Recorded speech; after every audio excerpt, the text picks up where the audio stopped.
Par tām baisajām dienām 1941. un 49. gadā, kad lopu vagonos tika sadzīti tūkstošiem Latvijas iedzīvotāji, Kandavas muzejā atgādina piemiņas istaba, kas iekārtota kā vagons. Faktiski šī ideja radās jau kaut kur 2004. gads, tas bija, kad toreiz Tukumā bija izlemts, ka veidos piemiņas sienu, piemiņas plāksni represētajiem.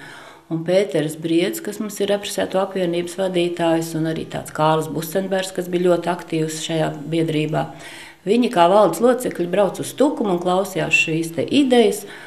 Un viss šīs sarunas risinājās apmēram gadu, divus, un nekas tālāk nenotika.